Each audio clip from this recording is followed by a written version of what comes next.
Donc, toutes nos ailes sont fabriquées ici dans nos ateliers chez Lockheed Composite. Donc, il y a plusieurs types de construction sur les ailes et stabilisateurs. Donc, il y a la construction standard qui va être avec de l'UD en T700. Donc, ça va être du HR, haute résistance, et la fabrication en HM, donc au module. Donc là, c'est des UD M40J qui permettent d'avoir des ailes et des stabilisateurs beaucoup plus raides, donc qui vont être beaucoup plus réactifs par rapport à l'appui qu'on va leur donner. Donc si on veut quelque chose de vraiment le plus performant ou le plus raide, va falloir choisir la construction HM qui est proposée sur l'ensemble de la gamme.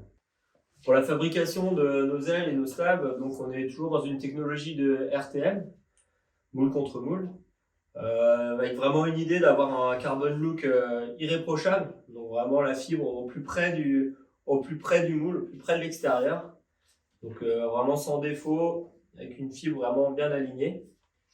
Après, on a aussi beaucoup travaillé sur l'orientation des fibres à l'intérieur, que ce soit entre le bibier et l'UD, à vraiment orienter en fonction des efforts de chaque aile et d'essayer d'aller chercher, de mettre le plus de fibres partout dans la pièce. Et pour vraiment l'écraser à la surface, pour avoir les ailes le plus raides possible, on a une mousse dedans, de l'Erex, qui nous permet d'avoir une bonne compression des tissus. Donc pour la fabrication de nos ailes, nous on a vraiment privilégié d'avoir une grosse raideur et d'éviter d'avoir des problèmes de casse, surtout au niveau des appuis des ailes par rapport au fuselage.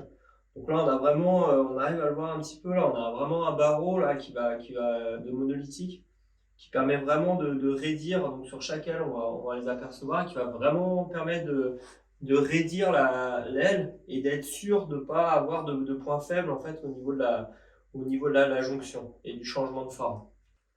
Donc pour une utilisation type wing, où on a vraiment envie d'envoyer des sauts et d'avoir des trajectoires un peu radicales. Donc là, on va vraiment mettre beaucoup d'efforts sur l'aile.